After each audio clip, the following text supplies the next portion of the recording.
নমস্কার বন্ধুরা, তোমাদের এসজি স্টাডি সেন্টারে একটা নতুন ভিডিওতে স্বাগত জানাচ্ছি। তো তোমরা টাইটেল আর থাম্বনেল দেখে বুঝতে পেরেছো আজকে কিন্তু তোমাদের মাধ্যমিক যারা 2026-এ দিতে চলেছো ইতিহাসের শর্ট কোয়েশ্চেন অর্থাৎ এমসিকিউ এর একটা সাজেশনমূলক ভিডিও। তোমাদের একটা জিনিসই আমি রিকোয়েস্ট করব, ভিডিওটা পুরোটা দেখবে। এই ভিডিওতে কিন্তু তোমাদের আমি বলে দেবো যে তোমরা যদি না এমসিকিউ এর অ্যান্সার জানো তাহলেও কীভাবে ঠিক করে আসবে, এবং তোমাদের চ্যাপ্টার আছে যে কটা, সেই চ্যাপ্টারে কোন কোন জায়গা থেকে বেশি এমসিকিউ আসে এবং যে ডিপ যেগুলো একদম এমসিকিউ হয় সেই এমসিকিউগুলোও কীভাবে তোমাদের আসে সেটাও আমি তোমাদের এই ভিডিওতে বলে দেবো। তাই ভিডিওটা পুরোটা দেখবে এবং চ্যানেলে যদি নতুন হয়ে থাকো তো চ্যানেলটা সাবস্ক্রাইব করবে। তো দেখো, আমাদের প্রথম যে কোয়েশ্চেনটা আছে সেটা হলো 1911 সালের আইএফএ শিল্ড বিজয়ী মোহনবাগান দলের অধিনায়ক কে ছিলেন। খুব ইম্পর্টেন্ট, এই পোর্শনটা করে যাবে যখন করবে যে আমাদের যে পুরাতন যেসব দল ছিল ইস্ট বেঙ্গল, মোহনবাগান এবং ভারতের যে পুরানো ক্রিকেটের ইতিহাসটা ছিল সেটা ভালো করে যাবে, ক্রিকেট এবং ফুটবলের যে ইতিহাসটা। দেখো এখানে যে উত্তরটা হবে সেটা হলো শিবদাস বাহাদুরি, কিন্তু এখানে উত্তর হয়ে যাচ্ছে। দেখো তারপরে আমাদের দেখো ভারতীয় সঙ্গীতের উৎস কী, ভারতীয় সঙ্গীতের উৎস কিন্তু আমাদের এখানে সামবেদ উত্তর হয়ে যাচ্ছে। আচ্ছা, এখানে আমাদের যদি জিজ্ঞেস করতো, এখানে আরও একটা কোয়েশ্চেন আসতে পারে যে চিকিৎসার ক্ষেত্রে কী উৎস ব্যবহার করা হয়, সেটা কিন্তু তাহলে আমাদের ঘ উত্তর হয়ে যাবে অথর্ববেদ। দেখো তারপরে দেখো ইন্ডিয়ান একাডেমির পুরনো নাম কী ছিল। অ্যাংলো হিন্দু স্কুল কিন্তু আমাদের ইন্ডিয়ান একাডেমির পুরানো নাম ছিল। তারপরে দেখো 1856 খ্রিস্টাব্দে বিধবা বিবাহ আইন পাস হয় যে আইন দ্বারা। দেখো এর যে উত্তরটা হবে সেটা কিন্তু রেগুলেশন X5 অর্থাৎ 15 নম্বর রেগুলেশন দ্বারা। কে ছিল সেই সময়, কার সাহায্যে হয়েছিল, এরকম কিন্তু কোয়েশ্চেন আসবে। ঈশ্বরচন্দ্র বিদ্যাসাগর কিন্তু এখানে উত্তর হবে যদি বলা হয় যে কার সাহায্যে হয়েছিল। ঠিক আছে, তারপরে দেখো এখানে বলছে রেনেসাস শব্দটি কী, রেনেসাস শব্দটি কোথা থেকে এসেছে। রেনেসাস শব্দটা কিন্তু একটি ফরাসি শব্দ। তারপরে দেখো এখানে আমাদের যেটা 6 নম্বরে আছে, খুব ইম্পর্টেন্ট কোয়েশ্চেন এটা। ঠিক আছে, এবং এটা খুব ডিপ একটা কোয়েশ্চেন। দক্ষিণ পশ্চিম সীমান্ত এজেন্সি গঠন করা হয় কী জন্যে, কোন বিদ্রোহের পর। দেখো এখানে আমরা যদি এর মানলাম আমি উত্তরটা আমি জানি না, দেখো এখানে কিন্তু একটা সিম্পল ট্রিক্স আছে। এখানে বলছে দক্ষিণ পশ্চিম দিকে নিচের কটা বিদ্রোহ হয়েছিল। আমরা যদি ঠিক করে দেখি তাহলে কিন্তু একটাই দক্ষিণ পশ্চিমে বিদ্রোহ হয়েছিল, সেটা কিন্তু কোল বিদ্রোহ, এই অপশানের মধ্যে যেটা সঠিক উত্তর। দেখো এখানে দেখো 1-7 বলছি ফরাজি আন্দোলনে যুক্ত জনগণের বড় অংশ ছিলেন কী সম্প্রদায়ের। দেখো এখানে কিন্তু মুসলিম সম্প্রদায়ের ছিলেন, কিন্তু তারা কি পেশার সাথে যুক্ত ছিলেন, সেটা কিন্তু কৃষক হবে, গ। দেখো তারপরে দেখো বর্তমান ভারত কার লেখা। এখানে কিন্তু উত্তর মানে এখানে কিন্তু কোয়েশ্চেন সেটা বলেনি কার লেখা, এটা কিন্তু আমরা জানি বিবেকানন্দ। দেখো এটা কত হতে পারে, 1905। ঠিক আছে, তারপরে দেখো বন্দে মাতরম গানটির সুরারোপ কে করেছেন। বঙ্কিমচন্দ্র চট্টোপাধ্যায় কিন্তু এটি লিখেছেন, কিন্তু সুর দিয়েছেন এটি কিন্তু রবীন্দ্রনাথ ঠাকুর। দেখো আধুনিক ভারতে প্রথম ব্যঙ্গচিত্র প্রকাশিত হয়েছিল কোন পত্রিকার মাধ্যমে। খুব ইম্পর্টেন্ট কোয়েশ্চেন এটা, ঠিক আছে, একদম মিস করবে না এই কোয়েশ্চেনগুলো। এটা কিন্তু অমৃতবাজার পত্রিকা হবে। দেখো তারপরে দেখো যেটা আছে 19 শতকে বাংলার বিদ্যালয় স্তরে পাঠ্য বই কে যোগান করতো সেই সময়। ক্যালকাটা স্কুল বুক সোসাইটি কিন্তু এখানে উত্তর হয়ে যাবে।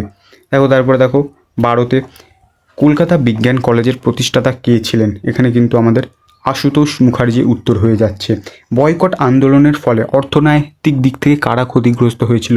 এখানে কিন্তু মধ্যবিত্ত শ্রেণী বা যারা বণিক ছিলেন তারা কিন্তু ক্ষতিগ্রস্ত হয়েছিলেন। সেটা হলো শ্রমিক কল্যাণের উদ্দেশ্যে রয়্যাল কমিশন কিন্তু আমাদের শিক্ষাক্ষেত্রেও গঠন হয়েছিল। তাহলে এখানে যে উত্তরটা হবে সেটা কিন্তু 1929 হবে, এখানে কিন্তু সেটা অপশানে নেই। দেখো তারপরে 15তে আছে তাম্রলিপ্ত জাতীয় সরকারের প্রধান ছিলেন সতীশচন্দ্র সামন্ত। এটা আমরা সবাই জানি, এখানে কোনো গোলানোর কোনো অপশান নেই। ঠিক আছে, অনেকে গুলিয়ে ফেলে সতীশচন্দ্র বসুর ক্ষেত্রে। তোমরা একটা ট্রিক্স বলে দিই, তোমরা শটা মনে রাখবে, তাহলে তোমাদের মনে থাকবে যে সতীশচন্দ্র সামন্তই কিন্তু এটার উত্তর হবে।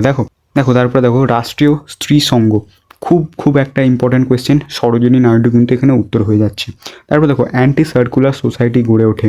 অ্যান্টি সার্কুলার সোসাইটি কিন্তু এখানে যেটা ছাত্র আন্দোলন দমন করার উদ্দেশ্যে কিন্তু এখানে গঠন করা হয়েছিল। সূর্য সেন প্রতিষ্ঠিত বিপ্লবী দলের নাম কী ছিল। Indian Republican army.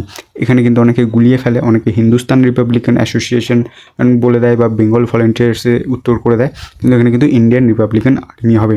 দেখো তারপরে দেখো 19-এ যেটা ট্রেন টু পাকিস্তান, খুব কমন কোয়েশ্চেন এবং বারবার এটা তোমাদের পরীক্ষায় আসে, সেটা হলো খুশবন্ত সিং। আচ্ছা, তোমাদের অনেক এরকম কোয়েশ্চেন আসবে যেগুলো গ্রন্থ, শুধুমাত্র এই যে খুশবন্ত সিংয়ের এটা নিয়ে নয়, সেই সময় স্বাধীনতার সময় লেখা হয়েছিল এমন কিছু তোমাদের বইয়েতেই আছে, সেই কয়েকটা করে রাখবে। অ্যাটলিস্ট 6 থেকে 7টা তো করে রাখবে একদম বেছে, কারণ তোমাদের এই গ্রন্থ রিলেটেড 1 থেকে 2টো কোয়েশ্চেন তোমরা এই 20 মার্কসের এতে তোমরা দেখতে পাবে। দেখো তারপরে আমরা চলে যাই দেখো এখানে বলছে হিন্দু প্যাট্রিয়ট দৈনিক পত্রিকা হিসেবে কবে প্রকাশিত করেছিল। হিন্দু প্যাট্রিয়ট কিন্তু শুরু থেকেই দৈনিক পত্রিকা ছিল না, এটা কিন্তু মাথায় রেখে দাও, ঠিক আছে।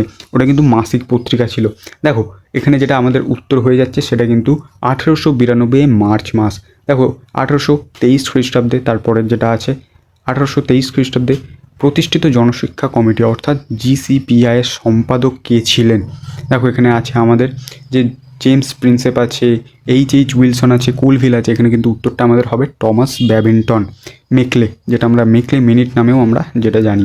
দেখো 1856 খ্রিস্টাব্দে লর্ড ক্যানিং বিধবা বিবাহ আইন পাস করেন। কে করেছিলেন? লর্ড ক্যানিং করেছিলেন। কার সাহায্যে করেছিলেন? ঈশ্বরচন্দ্র বিদ্যাসাগরের সাহায্যে করেছিলেন। এবং কত নম্বর রেগুলেশনের মাধ্যমে করেছিলেন? 15 নম্বর রেগুলেশনের মাধ্যমে। এখানে কিন্তু উত্তরটা গ হবে। দেখো টিপু শাহ যে বিদ্রোহের সঙ্গে যুক্ত ছিল, এখানে খুব ইজি। টিপু শাহের আমরা কী নাম জানি?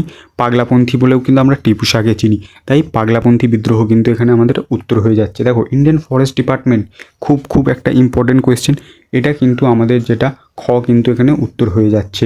দেখো নবগোপাল মিত্র হিন্দু মেলার প্রথম কে ছিলেন? এটা কিন্তু সভাপতি ছিলেন উনি, ঠিক আছে। তাহলে এখানে আরও কোয়েশ্চেনটা ঘুরিয়ে আসতে পারে যে হিন্দু মেলার প্রথম সভাপতি কে ছিলেন? নবগোপাল মিত্র। দেখো আনন্দমঠ উপন্যাসটি বঙ্কিমচন্দ্র চট্টোপাধ্যায় কাকে উৎসর্গ করেছিলেন? খুব ইম্পর্টেন্ট কোয়েশ্চেন, এটা কিন্তু দীনবন্ধু মিত্র হবে। ওনার মৃত্যুর পর, অর্থাৎ দীনবন্ধু মিত্রর মৃত্যুর পর কিন্তু তাকে এটা উৎসর্গ করেছিলেন। মহারানীর ঘোষণাপত্রে কী হয়েছিল?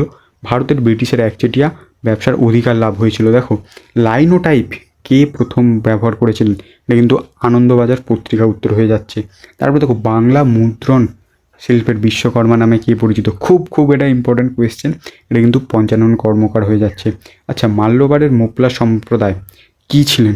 মাল্যবারের মোপলা সম্প্রদায় কিন্তু মুসলিম কৃষক ছিলেন। খুব ইম্পর্টেন্ট কোয়েশ্চেন। আচ্ছা আইন অমান্য আন্দোলনকালে ধারসানা লবণ যে গোলা অভিযানের নেতৃত্ব দিয়েছিলেন, এখানে কিন্তু সরোজিনী নাইডু উত্তর হবে। দেখো বিজলিয়া সত্যাগ্রহ খুব ইম্পর্টেন্ট, খুব এটা আন্ডাররেটেড একটা, এটা কিন্তু বহুবার পরীক্ষায় আসেনি এরকম এই কোয়েশ্চেনটা, এটা কিন্তু খুব ইম্পর্টেন্ট একটা এবং খুব ডিপ একটা কোয়েশ্চেন। এটা কিন্তু মেবার উত্তর হয়ে যাবে, অর্থাৎ রাজস্থান যদি থাকে তোমরা রাজস্থানও হিট করে আসবে, আর মেবার থাকলে মেবার করবে, ঠিক আছে। তারপরে দেখো যদি সরলা দেবী চৌধুরী রানী লক্ষ্মী ভাণ্ডার বলেছেন এখানে এটা কত সালে? এখানে কিন্তু 1902 সাল উত্তর হয়ে যাবে। ভারতের কমিউনিস্ট পার্টি মানবেন্দ্রনাথ রায় এখানে কিন্তু উত্তর হয়ে যাচ্ছে। আচ্ছা রামস্বামী নাইকারের নেতৃত্বে আত্মসম্মান আন্দোলন, খুব একটা ইম্পর্টেন্ট কোয়েশ্চেন এটা। আত্মসম্মান আন্দোলন কত সালে হয়েছিল? 1925 সালে। দেখো ভারতের স্বাধীনতা আইন পাস হয়, এটাও খুব ইম্পর্টেন্ট কোয়েশ্চেন। 1947 সালে 18ই জুলাই কিন্তু এখানে আমাদের উত্তর হয়ে যাচ্ছে। আচ্ছা সুপরিবনের শাড়ি এটা কে লিখেছিলেন? এটা কিন্তু শঙ্খ ঘোষ লিখেছিলেন। খুব ইম্পর্টেন্ট কোয়েশ্চেন এটা। আচ্ছা চলো তারপরে তোমাদের এখানে আরও কিছু কোয়েশ্চেন আছে। মেধা পাটেকারের সাথে যুক্ত কোন এখানে আন্দোলনটা হবে? এটা কিন্তু নর্মদা বাঁচাও আন্দোলন হবে। 71-এর ডায়েরি আশালতা সরকার উত্তর নয়, মণিকুন্তলা সেন উত্তর নয়, এখানে কিন্তু সুফিয়া কামাল উত্তর হয়ে যাচ্ছে। বাংলার নবজাগরণ ব্যক্তিকেন্দ্রিক ছিল নাকি প্রতিষ্ঠান কেন্দ্রিক ছিল নাকি কলকাতা কেন্দ্রিক ছিল নাকি গ্রাম কেন্দ্রিক ছিল? এটা কিন্তু আমাদের কলকাতা কেন্দ্রিক ছিল, এটা অবশ্যই মনে রাখবে। দেখো গৌরমোহন বিদ্যালঙ্কা রচিত স্ত্রী শিক্ষা বিধায়ক পুস্তকটি 1822 সালে, এটা কিন্তু উত্তর আমাদের হয়ে যাচ্ছে। দেখো নীলদর্পণ নাটকটি প্রকাশিত হয়েছিল কোথায়? এখানে কিন্তু অনেকে ভুল করে নদিয়াতে তোমরা অ্যান্সার করে দেবে, এটা কিন্তু ঢাকায় উত্তর হবে। ভবানী পাঠক কোন আন্দোলনের সাথে যুক্ত ছিলেন?